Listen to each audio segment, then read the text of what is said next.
अपने राजस्थान में सबसे शक्तिशाली राजा थे प्रतिहार। शक्तिशाली कौन थे? और प्रतिहारों की राजधानी हुआ करती भीनमाल। जालोर में जगह पड़ती है भीनमाल। भीनमाल किसकी राजधानी है? प्रतिहारों। चौहानों ने अपना कब्जा कहां पे किया आगे? सांबर। पर चौहान नए नए आए, पहले से शक्तिशाली कौन बैठे हैं? प्रतिहार। ऐसा होता था कि जो भी शक्तिशाली राजा हुआ करते वो जो छोटे राजा होते इनसे टैक्स लेते। प्रतिहारों चौहानों का टैक्स ला रहे, तुम सांबर में उधर राज कर रहे हो, कितना टैक्स मिलता है? सब 1,25,000 देके जाया करो इधर चुपचाप। तो जो भी छोटे राजा बड़े राजाओं को टैक्स दिया करते उन राजाओं को बोलते सामंत। क्या बोला करते? Feudal Lord. इसका मतलब चौहान शुरू शुरू में किसके सामंत हुआ करते? क्योंकि प्रतिहारों को क्या दिया करते? टैक्स। और केवल टैक्स नहीं देना है, जब भी प्रतिहारों की लड़ाई होगी तब चौहानों को जाना पड़ेगा। सामंतों को राजा को टैक्स देना पड़ेगा, सामंतों को राजा की सहायता के लिए अपनी सेना लेके युद्ध में जाना पड़ेगा। प्रतिहारों में एक राजा बना नागभट्ट सेकंड। कौन राजा बना? नागभट्ट सेकंड। उस समय चौहानों का राजा कौन है? तो इसने गुवक को कहा कोई लड़ाई हुई तो गुवक आजा भाई, चंबर वाले चौहान हमारे सामंत है, लड़ाई करने के लिए चलो। गुवक 2-3 युद्धों में लड़ने के लिए गया, शानदार लड़ा।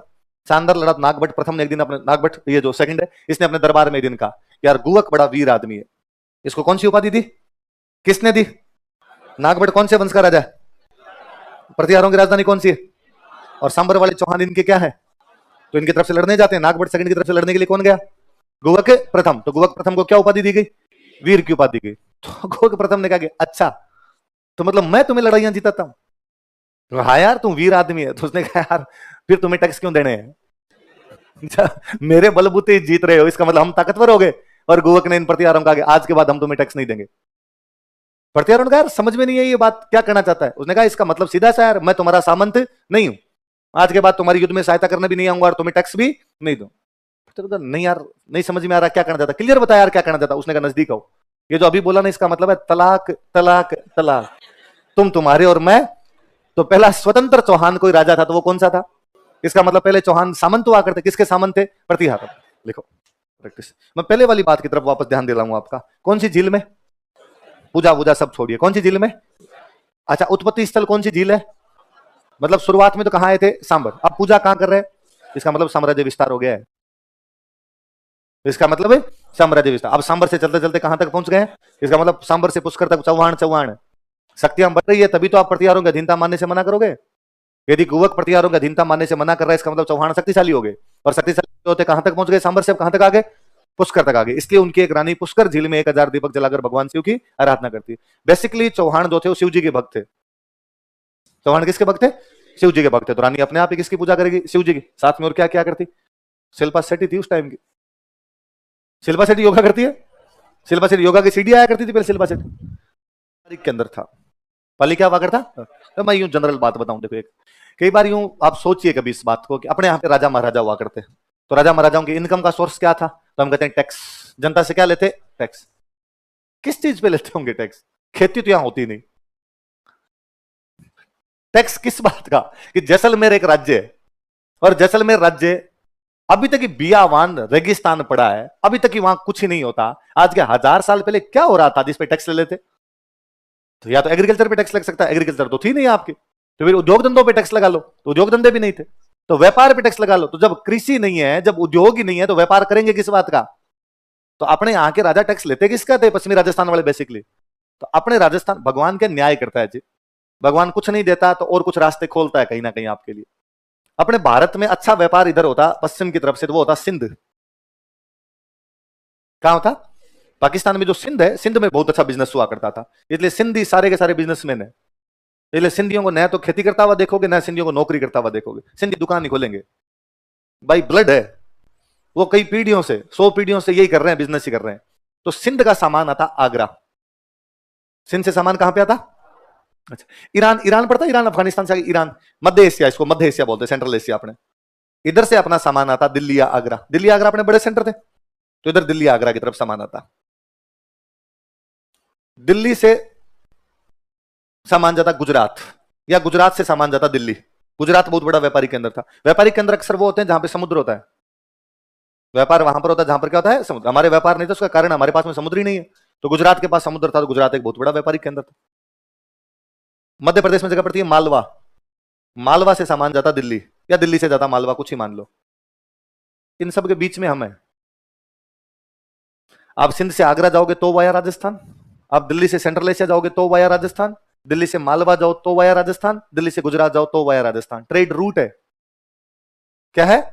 इसलिए अपने राजा इस ट्रेड रूट का टैक्स लेते हैं। इधर से इधर जो भी सामान लेके जाएगा उसे हम क्या लेंगे? जैसलमेर वो स्टेट था जिसको सबसे अधिक ट्रेड का टैक्स मिलता। राजस्थान में सबसे अधिक ट्रेड का टैक्स लेने वाला यदि कोई स्टेट था तो कौन सा था? इसलिए जैसलमेर के राजा ने ठेठ बियावान जंगल में इतना बड़ा किला खड़ा किया कि यहां से जो गुजरेगा टैक्स देके जाएगा। और राजा तो टैक्स लेता है, फिर लोगों के क्या फायदा होता है? अपने लोगों ने भी दिमाग लगाया, अपने यहां बैठे तो इन लोगों ने इन सिंध वालों को कहा कि तुम यार सामान लेके आगरा क्यों जाते हो, तो हमें दे दो हम पहुंचा देंगे। आगरा वालों को कहा कि तुम हमें दे दो हम पहुंचा देंगे। इसलिए मीडिएटर थे, ट्रांसपोर्टेशन करते, इधर का सामान उधर पहुंचाते, उधर का सामान इधर पहुंचाते, तो लोगों की मजदूरी हो गई। एक सेठ है जिसने खरीदा है उसको फायदा, सामान पहुंचाने के लिए लोग होंगे उनको फायदा। तो हम ट्रेड रूट के ऊपर थे। किसके ऊपर हुआ करते थे? ट्रेड रूट के ऊपर। तो अपना ट्रेड रूट था, यहां पे सारे जितने भारत के ट्रेड रूट निकलते थे इस पश्चिम वाली साइड से, वो सारे वाया राजस्थान निकलते। इसलिए भगवान ने अपने को यह दिया कि और तो आपको खाने के दाने नहीं दूंगा पर रास्ते दूंगा, पर रास्तों से तुम पैसे कमा के खा सकते हो तो खा लो। और अपने बड़कों ने उन रास्तों से पैसे कमा कमा के खा लिए, वरना खाने के लिए कुछ नहीं था। शेरशाह सूरी कह के गया था कि मुट्ठी भर बाजरे के लिए हिंदुस्तान की बादशाह को देता। उसने जोधपुर जीता था, जोधपुर जीतने के बाद उसने कहा जोधपुर जीत तो लिया पर होता क्या है, मुट्ठी भर बाजरा, और इनके पास है क्या खाने के लिए यहाँ पे। पर हमने कहा साहब रूट से पैसे खा लेंगे। अच्छा, ट्रेड रूट है इसका, ये ट्रेड रूट जैसे अपने ट्रेड रूट के मुख्य मुख्य केंद्र होते हैं। आपके टोंक में एक जगह का नाम सुना, मालपुरा। मालपुरा बहुत बड़ी मंडी थी, मालपुरा में मंडी लगा करती थी। ट्रेड रूट का एक केंद्र था पाली, पाली बहुत बड़ा ट्रेड रूट का सेंटर हुआ करता। जैसलमेर, जैसलमेर ट्रेड रूट का बहुत बड़ा सेंटर हुआ करता। अच्छा, जहां पे सेंटर होंगे वहां पे व्यापार ज्यादा होगा, व्यापार ज्यादा होगा तो धन दौलत ज्यादा होगी कम होगी, धन दौलत ज्यादा होगी तो लूटमार ज्यादा होगी कम होगी। इसका मतलब जहां पैसे ज्यादा है वहां पे लूटमार भी ज्यादा। इसलिए नाडोल के अंदर लूटमार बहुत ज्यादा थी। इसलिए नाडोल के लोग बेचारे तंग थे, नाडोल के व्यापारी बहुत तंग थे कि यार कोई लुटेरा आके उनसे धन छीन के भाग जाता है। इसलिए नाडोल वाले जो लोग थे, नाडोल के जो व्यापारी थे वो गए वाकपति राज के पास। किसके पास गए? वाकपति राज कहां का राजा है? सांबर। इसके पास गए, इसको जाका कि राजा हम यार नाडोल के अंदर रहते हैं, वहां पर लुटेरे हमारे साथ लूट मार कर लेते हैं, बताओ मैं क्या सहायता कर सकता हूं कि तू तेरा एक बंदा हमारे पास भेज दे, वो बंदा हमारी रक्षा कर देगा, हम उसको टैक्स दे देंगे। पहले राजा के दो ही काम थे, जनता की रक्षा करना और जनता इसके बदले में उनको क्या दे देगी? टैक्स। मैं आपके जान माल की रक्षा करूंगा, इसके बदले में तुम मेरे को कर देते रहो। वाकपति राज ने कहा ठीक है। वाकपति राज ने अपने एक बेटे को नाडोल भेज दिया, उस बेटे का नाम है लक्ष्मण राज। क्या नाम है? मैं अभी आपको बता रहा था कि जो नाडोल वाली शाखा है वो कहां से आई थी? सांबर से आई थी। तो सांबर से आने वाला वो बंदा कौन है? लक्ष्मण राज। ये किसका बेटा है? सुवर्ण कलश में। किसने? अजय राज ने। कौन से मंदिर में? देखो ये केवल बात नहीं है, ये बताती है राजा सेक्युलर है। राजा, राजा हिंदू है, जैनों के मंदिर में जाता है और मंदिर में जाता नहीं, वहां पे भेंट करके आता है, सोने का कलश भेंट करके आता है। आई बात समझ में? इसका मतलब राजा के मन में किसी भी प्रकार का राग द्वेष नहीं है, कोई भेदभाव राजा किसी से नहीं करता। और राजा जैनों के मंदिर में जाके कलश भेंट करके नहीं आता। राजा जैनों के बारे में बहुत जानता है, राजा जैनिज्म का विद्वान है। जैनों में दो ब्रांच होती है, एक ब्रांच है दिगंबर और एक ब्रांच होती है श्वेतांबर। कौन कौन सी दो ब्रांच है बताओ देखे? दिगंबर और श्वेतांबर नाम की दो ब्रांच है। एक बार इन दोनों ब्रांच में किसी बात को लेकर झगड़ा हो गया। अच्छा, विद्वान लोगों के बीच में झगड़ा भी होगा तो किस बात को लेके होगा? किताबों को लेके होता था कि यार किताब में ये जो लाइन लिखी हुई है इस लाइन का अर्थ ये है, वो कहते हैं नहीं इसका लाइन तो गलत बता रहा है, इसका अर्थ ये होता है। इसलिए विद्वानों के बीच में जब भी कोई डिबेट होती है उस डिबेट को बोलते हैं शास्त्रार्थ। विद्वानों के बीच जब डिबेट होती है तो उसको क्या बोला जाता है? शास्त्रों के अर्थ को लेके जो लड़ाई हो उसको क्या कहा जाए? भाई ये कोई बुक है और आप बुक को आप दो स्टूडेंट का दो, आपका दो यार इसका मतलब ये निकलता है, दूसरा का इसका मतलब ये निकलता है, तो ये आपके बीच का क्या है? शास्त्रार्थ। क्योंकि आप किताब की बात को लेकर, शास्त्र की बात को लेकर लड़ रहे हो, शास्त्र की बात को लेकर डिबेट कर रहे हो आप। तो विद्वानों के बीच में जब भी डिबेट होती है उसको क्या बोलते हैं? मूर्खों के बीच में होती है बहस। मूर्खों के बीच क्या होती है? इसलिए संसद में बहस होती है, क्योंकि वहां सारे मूर्ख शिरोमणि इकट्ठे हैं, वहां पे विद्वान है नहीं। इसलिए अखबार में कभी नहीं आता कि आज संसद में शास्त्रार्थ हुआ, वहां तक संसद में। इसलिए अपने को बहस नहीं करनी किसी से, अपने क्या करना है, कभी करना है तो इसका मतलब व्यर्थ की बातों में अपने को ध्यान ही कभी नहीं देना। अपने कभी किसी दोस्त से बात भी करनी है तो किताबों से संबंधित बात करनी, पढ़ाई से संबंधित बात करनी, फालतू की पंचायती करनी नहीं, फालतू की पंचायती नहीं करनी, लड़ाई भी नहीं होगी। वरना मैं कई बार देखता हूं यहाँ पर वैसी शिकायतें लेके आते हैं, मैं इस सीट पे पहले से बैठा हुआ था, ये आ गया, इसने आगे सरका दी, फिर मैंने इसके एक थप्पड़ मार दिया, इसने मेरे दो मार दिए। कई कई तो उससे भी आगे निकल जाते हैं और ये तो धमकी और दे रहा है कि बाहर से लोग बुला लूंगा। फिर क्या हो जाएगा? सर ये मेरे को पीटेगा, फिर तू जाके पुलिस में केस करवा देना। और पुलिस में केस करवाने के बाद जिसने पीटा है और जो साथ में पीटने के लिए आए थे, ये जिंदगी भर कभी एग्जाम नहीं दे पाएंगे। केवल एक पुलिस केस, लाइन लिखवानी है, फलान जी थे, अपराधी हो कि नहीं हो ये बहुत बाद की बात है। आरपीसी का एग्जाम नहीं दे पाओगे आप, डी बार हो उसके बाद सारे के सारे। इसलिए अपने से काम ही क्यों करने, ऐसी चीजें क्यों। इसलिए अपने किसी भी बात को लेकर बहस, कभी कोई सीट के लिए हो, कोई कहे कि आप बैठे थे, कोई दूसरा आगे बैठ जाए, आप यार मेरी सीट दोगे, नहीं नहीं मैं बैठूंगा, तो तू बैठ जा। यहां घी ज्यादा मिलता हो तो तू ले, मैं ना साइड में जाके बैठ जाऊंगा कहीं पे। इसलिए इन छोटी छोटी बातों के लिए कभी भी कोई झगड़े वगड़े नहीं करने। तो अपने किसी दोस्त से बातचीत भी करनी तो बातचीत किस प्रकार की होनी चाहिए, क्योंकि आप मूर्ख नहीं हो, आप सारे क्या हो, विद्वान व्यक्ति हो। ये बात दिगंबरों और श्वेतांबरों के बीच में शास्त्रार्थ हो गया। और दिगंबर के इस लाइन का अर्थ है, श्वेतांबर के इस लाइन का अर्थ है। अब इनके बीच में कोई डिबेट होगी तो डिबेट का निर्णय भी तो आना चाहिए। तो डिबेट, विद्वानों की डिबेट का डिसीजन देने वाला भी तो विद्वान होना चाहिए। तो अब किससे इसका डिसीजन लिया जाए, वो डिसीजन देने वाला बंदा अजय राज है। राजा कितना इंटेलिजेंट रहा होगा कि विद्वान उसके पास में है कि तू बता यार हम में से सही कौन और गलत कौन है। तो कौन से चौहान राजा ने दिगंबरों तथा श्वेतांबरों के बीच शास्त्रार्थ की अध्यक्षता की थी, देखो किसकी रानी है, अजय राज की। और इसने कहा ये क्या तरीका है, पंचायती करते घूमते रहते हो, कभी मंदिरों में बैंठ करके आ जाते हो, कभी और पंचायतियां करते हो, मेरे को रुपए चाहिए, मेरे को रुपए लाके देते नहीं। राजा ने कहा क्या पैसे पैसे करती है, पैसे लगा डेयरी। और राजा ने इस बार सिक्के छापे, चांदी और तांबे के। किसके सिक्के चलाए, चांदी और तांबे के। इन सब पे अपनी रानी का नाम लिखा दिया। कौन सी रानी का, तुम क्या याद रखेगी, आज के बाद पूरे राज्य में जो सिक्के होंगे उन पे तेरा नाम होगा। तो कौन से चौहान राजा ने अपनी रानी के नाम के सिक्के चला दिए थे, अजय राज। उस रानी का नाम क्या है, सोमल देविया सोमले। कौन सी धातु के सिक्के थे वो, समझदार आदमी था, बहुत विद्वान आदमी था। बुढ़ापा जब आया तो राजा को पता था यार अब बूढ़े हो गए, अब राजगद्दी छोड़ते हैं। और राजा ने अपने बेटे को राजा बना दिया, और बेटे का नाम था अर्णोराज। क्या नाम था बेटे का, और राजा खुद सन्यासी बन गया, फकीर। अब अपने को जिंदगी में कुछ भी नहीं चाहिए। और राजा चला गया पुष्कर, पुष्कर पड़ता पास में, तीर्थ स्थान था पुराना, सब पुष्कर जाके राम राम राम राम करेंगे, कितने दिन तक यार राजकाज में पड़े रहेंगे। तो राजा तो किसको बना दिया, ये भी भारतीय परंपरा थी जी। भारतीय परंपरा ये कहती है कि एक मनुष्य का जीवन 100 वर्ष का होता है। कितने वर्ष का जीवन होता है, एक मनुष्य कितने साल जिएगा, 100 साल। और हमने उसके जीवन को 4 भागों में बांट दिया, 25 25 25 25 के 4 भाग बना दिए। और हमने कहा कि जन्म से लेकर 25 वर्ष की अवस्था तक एक व्यक्ति को पढ़ाई करनी चाहिए।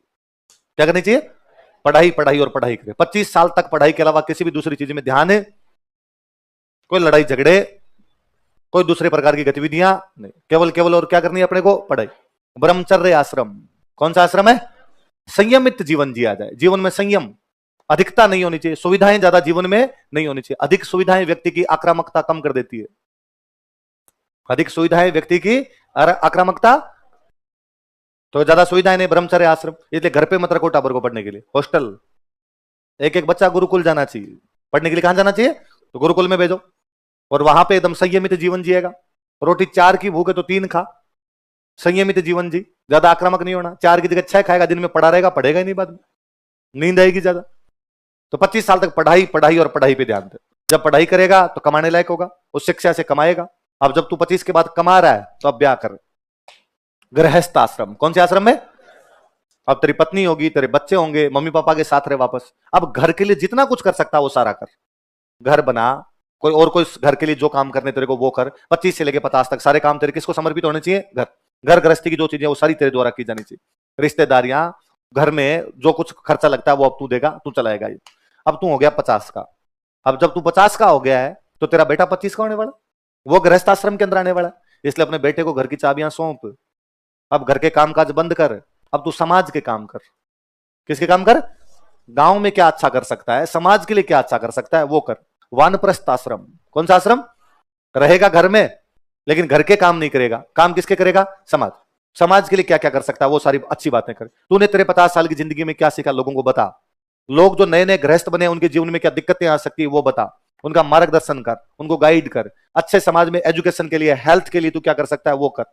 पर्यावरण के लिए क्या कर सकता है वो कर। पहली बात तो 75 तक होते होते मर जाएगा, 75 से पहले पहले मर जाएगा। तो यदि 75 के बाद में भी ना मरे तो घर और समाज दोनों छोड़ सन्यासी बन। इसलिए 75 साल के बाद व्यक्ति को क्या बन जाना चाहिए।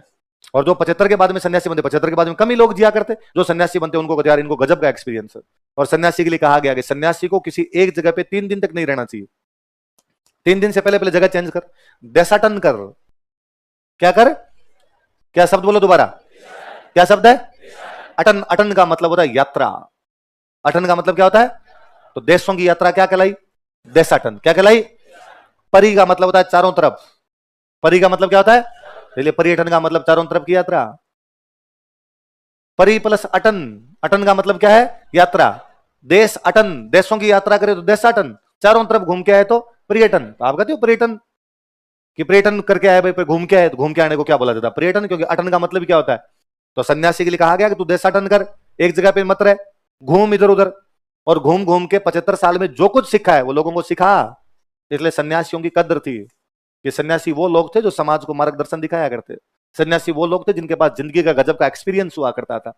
इसलिए आज भी अपने दिमाग में है कि हम किसी भी सन्यासी को देखते धोखे लगा देते हैं, अपने को लगता है इसके पास एक्सपीरियंस है, पर अब एक्सपीरियंस वाले सन्यासी कम, दूसरे बाबे ज्यादा।